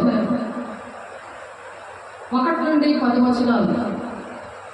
6వ సంవత్సరం 6వ నెల 5వ దినమున నేను నా ఎదుట కూర్చొని ఉండగా యూదా పెద్దలు నా ఎదుట కూర్చొని ఉండగాను ప్రభువైన యెహోవా హస్తము నా మీదకి వచ్చాను.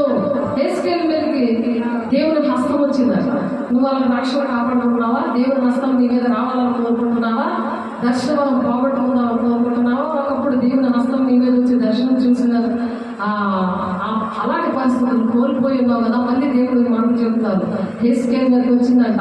అది కూడా ఎప్పుడు డేట్లతో సహా ఉంది. 6వ సంవత్సరము 6వ నెల 5వ దినం 5వ తారీఖు.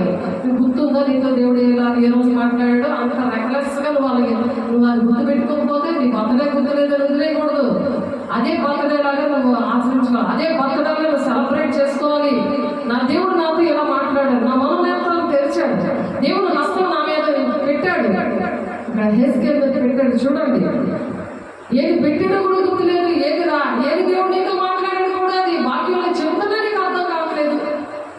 అది రిపీట్ చేస్తా. మొత్తం 5వ అధ్యాయంలో 5, 6, 7 వచనాల్లో ఉన్నది నీతో చూపించాడు. మొత్తం ధర్మశాస్త్రం అంతా అందులోనే ఉంది. ఇప్పుడు ఉంది అలా నడవాలి అని అక్కడ ఉంది. చెప్తున్నా సరే వినిపించుకోవట్లేదు. అలా నడవమని నీకు బాధ్యత అప్పచెప్పాడు. నమ్మకంగా నువ్వు ఉంటేనే దేవుని రాజ్యం. నమ్మకమైన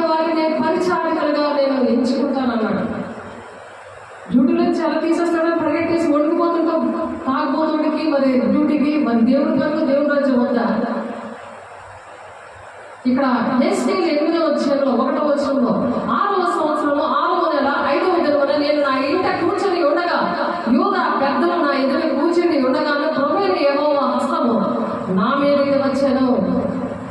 నాతో దేవుడు ఎప్పుడు మాట్లాడారు, ఏం మాట్లాడారు అన్ని బుక్స్లో ఉంటాయి, బుక్స్లో రాసేసుకుంటాను. అది ఒంటి నిండా నిండిపోతాయి. అవి పట్టుకుని నేను ప్రార్థన చేయబట్టి దేవుడు అలాగా నాకు వాడుకుంటున్నాడు. నిన్ను వాడుకోవడం లేదా, దేవుడు నా పట్ల ఏ తండ్రి చెత్త నా పట్ల ఏటుందో అది ఎదుగుతో కూడా మాట్లాడుతున్నాడు. ఇది దెయ్యంతో మాట్లాడుతున్నాడు, దేవుడితో మాట్లాడుతున్నాడు, దేవుని ఆత్మతో ఉన్న మనుషులతో మాట్లాడు. దెయ్యం ఆత్మ వచ్చినప్పుడు కూడా మాట్లాడాడు. ఎంకలాపల్లిలో ఒక మనిషి మీద దేవుని ఆత్మ, ఒక మనిషి మీద దెయ్యం ఆత్మ వచ్చి దెయ్యము చెప్పి నేను ఎవరిని దేవుని బిడ్డ పరిశుద్ధాత్మ పొందుకున్నానని చెప్పింది. నేను ఎవరు మాట్లాడుతున్నారు నీతో, దేవుని బిడ్డ అని చెప్పింది. చూడండి, దేవుడితో మనం గుర్తు పెట్టుకోవాలి ఆ విషయాలు. ఎందుకు ఇస్తాడు? మనకేం అర్హత లేకపోయినా ఎందుకు ఇస్తాడు? ఆయన కృపను బట్టి మనకి ఇస్తాడు, ఆయనకు లోపడినప్పుడు ఇస్తాడు. ఎందుకు? అనేక మందిని ఆ మాటల ద్వారా వెలిగించమని. మంచం కింద కొంచెం కింద పడలేమనలేదు, దీప స్తంభం మీద పెడతారు. అదే సాక్ష్యము, అదే ఆ సాక్ష్యం పట్టుకొని నువ్వు స్వార్థ చేస్తావు అనేది ఇచ్చాడు దేవుడు. అభిషేకము, ఆ మనోనేత్రాలు, ఆ జ్ఞానేంద్రాలు అందుకు ఇచ్చాడు. దేవునితో మాట్లాడే అనుభవం ఎందుకు ఇచ్చాడు? దేవుని చూసే కళ్ళు, దేవుని స్వరం వినగలిగే చెవులు ఎందుకు ఇచ్చాడు? దాంట్లో జ్ఞానేంద్రియాలు అంటారు. అంతటి నేను చూడగా అగ్నిని పోలిన ఆకారం నాకు కనబడేను. ఆకారం కనబడిందంట అగ్నిని పోలి.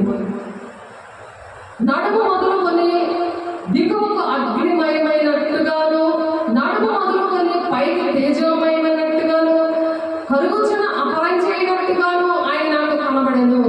దేవుడు కనబడ్డాడు. ఆయన రూపము, ఆయన ఎలా ఉన్నాడో దేవుడు కనబడ్డాడు. హెస్కేలు గారు ఆ మీద దేవుని హస్తం వచ్చింది, మనోనేత్రాలు తెరిచాడు. అలాగ మనం వణుకుతోనూ భయముతోనూ రక్షణని సేవకులు ఉన్నప్పుడే కాదు, సేవకులు లేనప్పుడు కూడా కాపాడాలి. నేను లేనప్పుడు దర్శనాలు వచ్చే పౌలు గారు చీకటికి వెళ్ళిపోయి ఫోన్లో ఉన్నా సరే దేవుడు మాట్లాడుతూ ఉన్నాడు. గోల్డెన్ అక్షర, బంగారు అక్షరాలతో వాక్యం కనిపించేది, వెండి అక్షరాలతో వాక్యం కనిపించేది. అలాంటి వాళ్ళు పోగొట్టుకున్నారు. దగ్గరుండి తెలియలేదు, గారడి విద్య ఉన్న వాళ్ళు, దేవునాత్మ లేని వాళ్ళు లెక్క వాళ్ళకి అర్థమవుతాడు. పరిచర్య అక్వాటిక్స్ అటు ఇటు తిరిగినందు వల్ల సాతాను ఎత్తుకుపోయాడు. దాని విషయం ఒప్పుకొని ప్రార్థన చేయాలి కన్నీరుతో. దేవా, నీ రాజ్యం కట్టడానికి అర్థంగా ఉన్నానయ్యా, నేను నిర్లక్ష్యం ఉన్నానయ్యా, నేను భయంతో ఒడుగుతో లేనయ్యా. దాని ముందున్న వాళ్ళు కూడా అలాగే చేశారు. రూతు కుటుంబం, షాలోము రోజా కుటుంబం, ఎస్తేరు రాణి ఇంగాపల్లో, అరకువేళ్ళ రేణుక. దేవుడు ఎలాగా ప్రతి ఒక్కరి ధరంపూర్లో మౌనిక, యోహాన్, ఎలిజబెత్, దేవుడు నిలబెట్టి అడుగుతాడు ఈ విషయాలు. వాళ్ళు ఎక్కడున్నా చూడాలని ఆన్లైన్లో ఇది దేవుడు మాటలు చెప్తున్నారు. ఇది గ్రంథంలో లిఖించబడుతుంది. అలాంటి 3:16 ప్రకారం అక్కడ దేవుడు ఆ గ్రంథం తీసి అడుగుతారు. మరియు చెయ్యి వంటిది ఒకటి ఆయన చూపి నా తల వెంట్రుకలు పట్టుకొనగా ఆత్మ భూమి ఆకాశంలో మధ్యలో నన్నెత్తి నేను దేవుని దర్శనములను చూచుచుండగా యెరూషలేములో ఉత్తరము వైపున ఉన్న ఆవరణ ద్వారము దగ్గర రోషము పుట్టించు విగ్రహ స్థానంలో నన్ను దించెను. ఉత్తరం వైపు అంటే విగ్రహ స్థానం అది చూపించాడట దేవుని. ఆ ఆలయంలో విగ్రహంగా పెట్టుకుంటున్నారు భక్తులని. విగ్రహం దేని ఎక్కువ ప్రేమిస్తున్నారు? దేవుడు పక్కన పెట్టి రక్షణ కాపాడుకోకుండా దేని మీద మైండ్ ఉంటుంది, అదే విగ్రహం. నిద్ర సామర్థ్యమా లేకపోతే బద్ధకమా, అహంకారమా, అదొక విగ్రహం. ఇంట్లో వాళ్ళ విగ్రహం. ఆ విగ్రహ స్థానంలో ఉన్నదని నన్ను అక్కడ దించాడట. అక్కడ ఎక్కడైతే ఆ విగ్రహ స్థానంలో ఆలయం ఉన్నదో అంతటా లోయలో నాకు కనబడిన దర్శన రూపముగా ఇశ్రాయేలు దేవుని ప్రభావము అచ్చట కనబడను. నరపుత్రుడు ఉత్తరపు వైపు ఏరి చూడమని యెహోవా నాకు సెలవీయగా నేను ఉత్తరం వైపు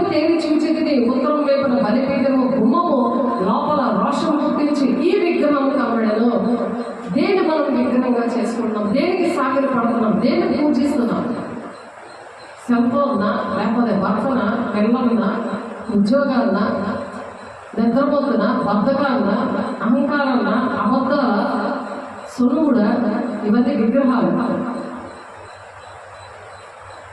అంతటా ఆయన వాళ్ళతో నాతో ఏలాగా సెలవించడం, నరపుతుడా వారు చేయదాన్ని నీవు చూచుచున్నావు కదా, నా పరిశుద్ధ స్థలము నేను విడిచిపోనట్లుగా. ఇవన్నీ ఉంటే పరిశుద్ధ స్థలము నుంచి విడిచి వెళ్ళిపోతానంటున్నాడు ఆయన. దేవుని ఆలయంలో అలా ఉండకూడదు. ఇష్టం వచ్చిన ఫోన్లు ఎత్తుకొని మాట్లాడుకొని అలాంటివన్నీ చూసి ఫోన్ని విగ్రహంగా చేసుకుని దాన్ని స్విచ్ ఆఫ్ చేయకుండా, వాక్యం వినకుండా నిద్రపోతూ నిద్రను విగ్రహంగా పెట్టుకున్నాం. అంత నిర్లక్ష్యంగా ఉందా దేవుడు నీతో మాట్లాడుతుంటే? ఆవలంతో విడిచిపోయినట్లుగా ఇశ్రాయేలు ఇక్కడ అత్యధికమైన హేయ కృత్యములు చూచిదివా. ఇశ్రాయేలు చేస్తారు. ఇశ్రాయేలు ఎంత దేవుడు ప్రేమించాడో వాళ్ళు దేవుడికి ఇష్టం లేని పనులు కొన్ని చేస్తారు. ఈ తట్టు తిరిగిన అలాగే కంటే మరి అధికమైన హేయ క్రియలు చూసారు. ఇశ్రాయేలు చూడు ఇంకా ఎక్కువ కార్యాలు చేస్తున్నారు దేవుని ఆలయంలో.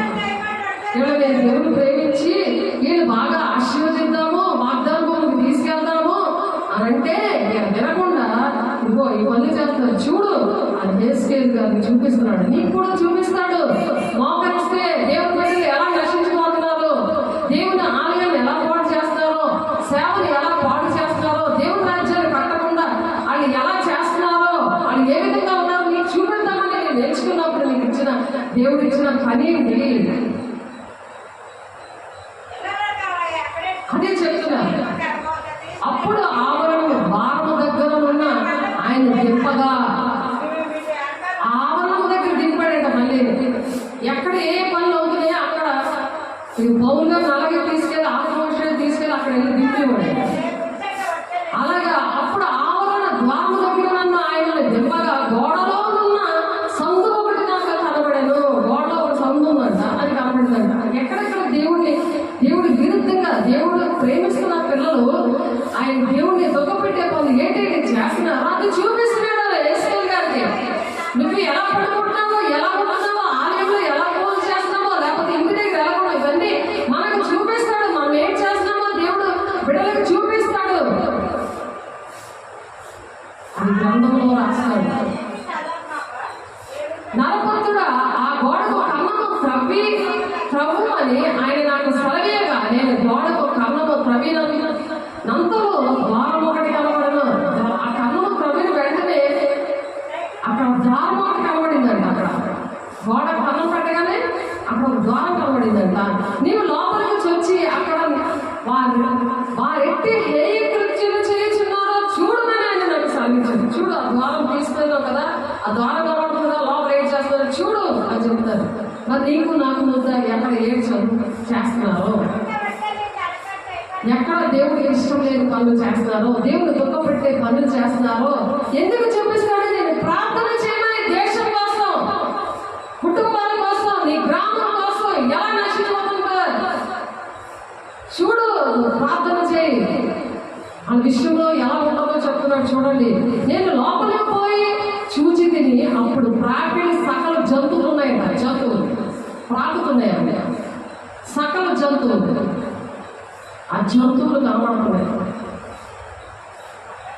జంతువుల ఆకారంలో హేయమైన మృగము అంటే సింహము, మృగం కదా కనబడేది కదా, అది మనం చెప్పుకున్నాం కదా. పాము, సింహము, లోకల బడులు ఇవి కనబడ్డాయి కదా, నేల మీద పాకేవి. ఆకారంలో అనగా ఇశ్రాయేలు దేవతల విగ్రహములన్నీ గోడ మీద చుట్టూను వ్రాయబడి ఉన్నట్టు కనబడదు. అవన్నీ చుట్టేసినట్టు కనబడ్డాయి. ప్రార్థన చేయలేదా? మనుషులంతా ఎక్కిపోతాయి అనమాట. లోపల పడితే ఎంతవరకే కనబడ్డాయి. ఇప్పుడు అలా పడుతుంది. నీకు చూపించాడు ప్రార్థన చేయవద్దా? దేవుడు అప్పచెప్పని నువ్వు చేయకపోతే ఏంటి ఖండించడం నెరవేర్చుకో. దేవుడు రాజ్యం లేదు. అక్రమం చేయమని పొండి అంటాడు ఆయన. మీరు ఎవరు నాకు తెలియదని వేస్తాడు. ఇంకా ఆయన చూస్తే మంచిదా, ఆయన మాట్లాడితే మంచిదా, ఆయన మాట్లాడకుండా పట్టుకుంటే మంచిదా?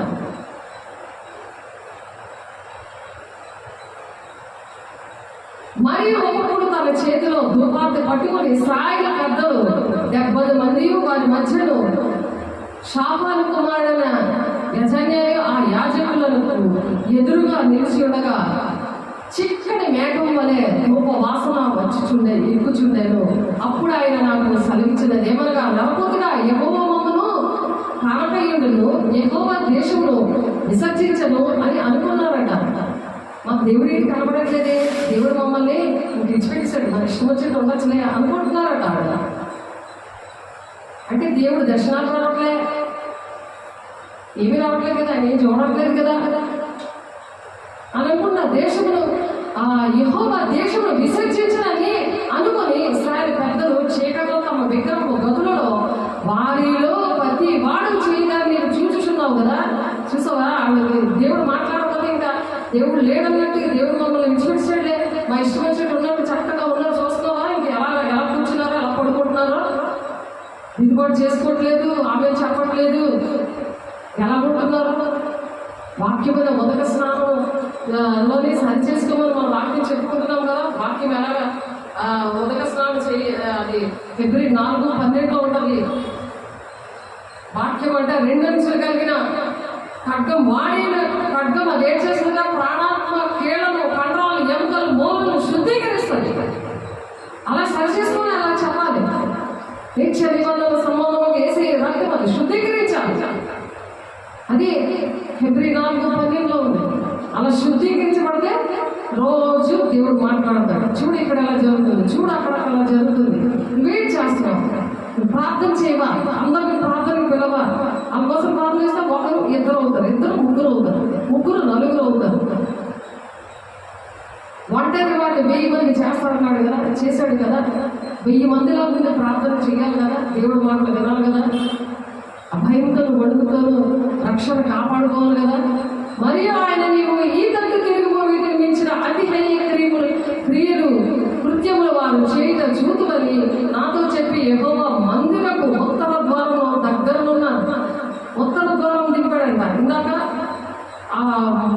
ఇంకొక ద్వారం దగ్గర దింపారు, ఇప్పుడేమో ఉత్తర ద్వారం దగ్గర దింపాడంట. ఆయన మందిరం దగ్గర జరుగుతున్న విషయాలు చెప్తున్నాడు. ఆయన దర్శనం చూపిస్తున్నాడు యెహోవా తండ్రి. యెహోవా మందిరపు ఉత్తర ద్వారం దగ్గరలో దింపగా అక్కడ స్త్రీలు కూర్చుంది, తమ్మూజు దేవతను కూర్చి ఏడ్చుట చూచింది. అంటే శరీరానికి సారమైన ప్రార్థన చేసి ఏడుస్తున్నారట, చూపిస్తున్నాడట. ఈ గారడి విద్యలు నాకు అన్ని అభిషేకం కావాలి, ఇదిగో డబ్బులు ఇస్తాను, మీకు ఎంత చేస్తాను అని ఆఫర్లు పెట్టి శరీరానుసారంగా మీరు ఆశీర్వదించబడతారు, దీవించబడతారు, పిల్లలు పెళ్లిళ్ళు లేకపోతే మీరు మరి ఇల్లు కట్టించుకోండి, ఎలాంటి వారికి శరీర భూ సంబంధం అనుకునేవాడు అన్నింటి కోసం ప్రార్థన చేస్తూ ఉంటారు. ఆ పైన సంగతులన్నీ విడిచిపెడతారు. అభిషేకం అంటేనే ఇష్టం ఉండదు, పరిశుద్ధాత్మ అంటేనే తెలుసుకోరు, ఆ అనుభవమే వద్దంటారు. దేవుడు మాట్లాడితేనే, దేవుడు మాట్లాడకపోతేనే మంచిది అన్నట్టుగా ఉంటున్నారని దేవుడు ఇక్కడ బాధపడుతున్నాడు, చూడమని చెప్తున్నాడు. అప్పుడు ఆయన నాపోతున్నా ఇది చూచినవి కానీ నువ్వు తిరిగి చూసినాడరా, వీటిని మించిన హేయకృత్యములు చూడమని నాతో చెప్పి యెహోవా మందిరపు లోపలి ఆవరణ, ఇప్పుడు లోపల ఆవరణ చూపిస్తాడు. ఇప్పుడు బయట ఆవరణ ఇదొక తలుపు చూపించేశాడు, తర్వాత లోపల ఏం జరుగుతుందని చెప్తున్నాడు. యెహోవా మందిరపు లోపలి ఆవరణంలో నన్ను దింపగా అక్కడ యెహోవా ఆలయ ద్వారము దగ్గరున్న ముఖ మంటపమునకు బలిపీఠమునకును మధ్యను ఇంచుమించు 25 మనుషులు కనబడేది. 25 మంది మనుషులు ఉన్నారట. ఎక్కడ ఇంచుమించు 25 మంది అక్కడ ఉండి వారి వీపులు యెహోవా ఆలయంతో తిప్పేశారట. వారి వీపులట ఎలా ఉన్నాయి, మందిరంలో ఉన్న వాళ్ళు బలిపీఠం వైపు లేదు, అది వీపులు మందిరం వైపు లేవు, బలిపీఠం మీద లేవు, అది వీపులు ఉన్నాయి. అంటే దేవుడు ఉన్నాడని నాకు భయం లేదు. వారి వీపులు యెహోవా ఆలయము తట్టును, వారి ముఖముల తూర్పు తట్టును తిరిగి ఉందంట. వారు తూర్పు తట్టును సూర్యునికి నమస్కారం చేస్తారు. అంటే సృష్టికర్తలు ఇచ్చిపెట్టి సృష్టిని పూజిస్తున్నారు. సృష్టి ఎలా ఉంది, సృష్టి విషయాల్లోనికి వెళ్ళారు, లోకాచారమైన విషయాల్లోనికి ఆలోచనలు వెళ్ళిపోయి అలా ఉన్నారు అని చెప్తున్నారు. అప్పుడు ఆయన నాతో ఇట్లా నరపుతున్నా, నీవు చూచినవే యూదా వారి ఇక్కడ ఇంటి హేయకృత్యంలో జరిగించడం చాలదా, వారి దేశమును బలత్కారముతో నింపుచు, బలత్కారంతో దేశాన్ని నింపేస్తున్నారు. ఆత్మీయ స్వాతంత్రం లేక బలత్కారంతో నింపేస్తున్నారు.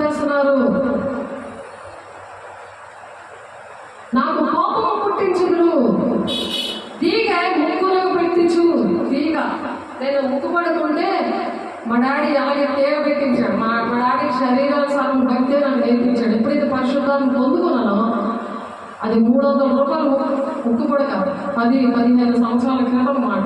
అప్పటికి 25 సంవత్సరాల ముందు దగ్గర 30 సంవత్సరాలు అవుతుంది నేను అది పెట్టుకోని. అప్పుడు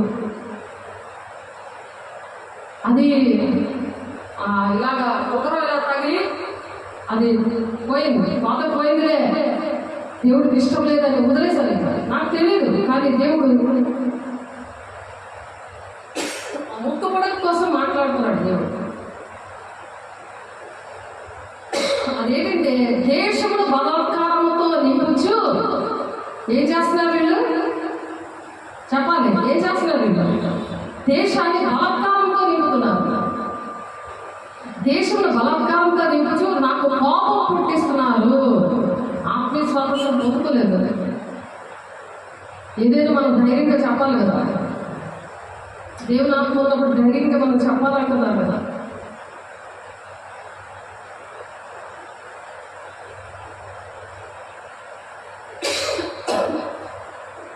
వారి దేశంలో బలాత్కారంతో నింపుచు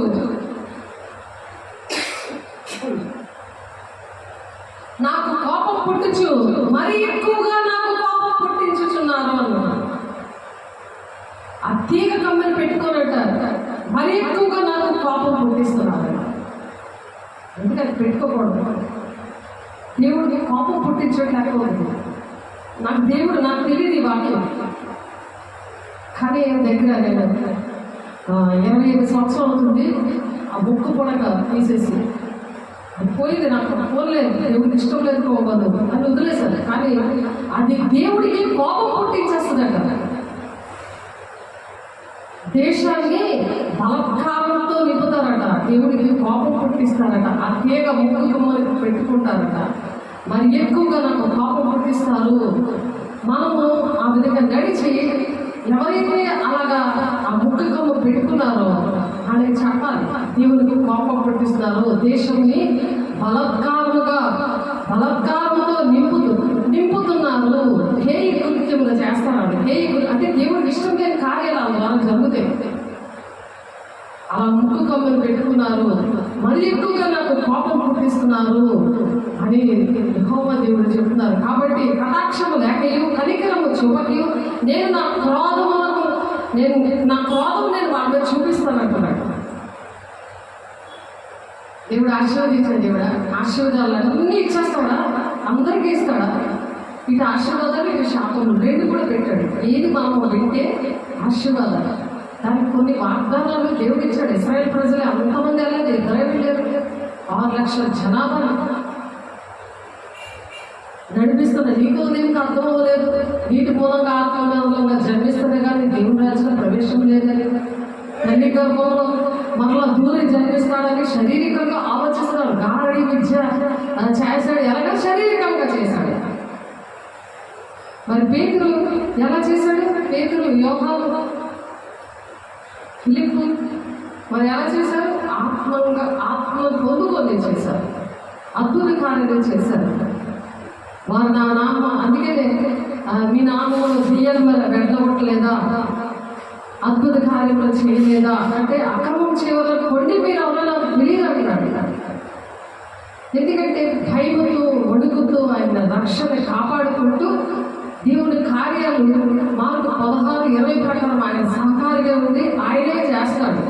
మనుషులు మనం చేయలేదు, ఆయనే చేస్తాడు. మన వాక్యము సత్యవాక్యం బాగా మనం నేర్చుకోవాలి. ఆయనకి లోబడినప్పుడు అర్థమవుతుంది. ఆ వాక్యానికి లోబడి దుష్టుని ఎదిరించినప్పుడు ఆ దుష్టుడు పారిపోతాడు. కాబట్టి కటాక్షము లేకయు కనికరము చూపకి నేను నా క్రోధమును, కటాక్షం చూపించాడట, కనికరం కూడా చూపించాడట. నేను నా క్రోధమును ఆకుపరిచి వారి నా చెవులలో ఎంత బిగ్గరగా మొరపెట్టాను, నేను ఆలకింపకుండును. ప్రార్థన ఆలకించాడట. చెవులో ఆయన ఎంత బిగ్గరగా మనం ప్రార్థన చేశాడు వినం అంటున్నాడు. నేను ప్రార్థన చేశాను ఇప్పటి వరకు అంటే విన్నావా? రక్షణ కాపాడుకుంటున్నావు లేదా? భయముతో వణుకుతో నీ రక్షణను కాపాడుకో అని పౌలు గారు ఎస్కేలు 3వ అధ్యాయంలో ఫిలిప్పీలు 2వ అధ్యాయంలో చెప్తున్నాడు. ఫిలిప్పీలు రాసిన పత్రికలో 2వ అధ్యాయంలో 12వ వచనంలో చెప్తున్నారు, భయముతోనూ వణుకుతోనూ మీ సొంత రక్షణను కాపాడుకోండి. మన సొంత రక్షణ మనం కాపాడుకుంటేనే కుటుంబాన్ని, గ్రామాల్ని, దేశాన్ని రక్షించుకోవాలి. దేవుడు దేశాన్ని ప్రేమించాడు, అందుకే మాట చెప్తున్నాడు. దేవుని లోపడదాం, దుష్టుని ఎదురిద్దాం, ప్రార్థన చేసుకుందాం. పరిశుద్ధుడా, ప్రేమగల దేవ, అభిషేకుడా, నీ కృపగల నామంలో, నీ మహిమగల నామంలో అయా రెండంచుల గల వాడి అనే ఖడ్గంతో ప్రభా మమ్మల్ని సంధించి కాళ్ళలో, కీళ్ళలో, కండరాల్లో, ఎముకల్లో, మూలుగుల్లో ప్రభు నాయన అయా ఊరి నాయన మాకు నీ వాక్యము మొదటి స్నానంతో మమ్మల్ని పరిశుద్ధపరిచిన దేవ, సరి చేసిన దేవ, వందనాలయ్యా. మహిమగల దేవ, ఇష్టంగా ఉంటాం. నీ మాట వింటామయ్యా, మా రక్షణ మేము కాపాడుకుంటామయ్యా. చేతులు ఎదురు విడాలందరూ అట్టి విధంగా దీవించండి ప్రభు. భయంతోనూ వణుకుతోనూ ప్రభా మా రక్షణ మేము కాపాడుకుంటామని మేము తీర్మానం చేసుకుంటున్నాం ప్రభా. అయ్యా ప్రతి ఆటంకాలు ఏసునామములో కాలిపోవాలి. ఆన్లైన్లో ఉన్న బిడ్డలు, ఆఫ్లైన్లో ఉన్న బిడ్డలు అట్టి విధంగా దీవించండి.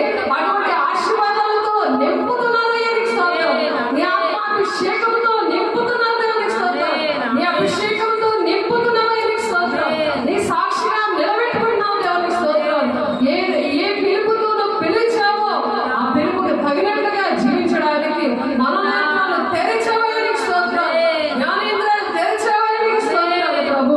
అయా తల్లి చిత్తం నెరవేర్చి నీ రాజ్యానికి మేము నాయన చేరడానికి, ఆకాశంలో జ్యోతులనే మేము ప్రకాశించడానికి మమ్మల్ని దీవించి ఆశీర్వదిస్తున్నందుకు కొరత లేని ఆత్మతో నింపినైనా మీరే మహిమ, ఘనత, ప్రభావం మీకే ఆరోపించుకుంటూ వేసే పరిశుద్ధ నామంలో ప్రతిమారు వేడుకుంటున్నాం తండ్రి. ఆమేన్. తండ్రి యొక్క దీవెన, కుమారుని యొక్క కృప, పరిశుద్ధాత్మ యొక్క నిత్య సహవాసము చేతులెత్తిన బిడ్డలందరికీ సదాకాలం తోడై నడిపించును గాక.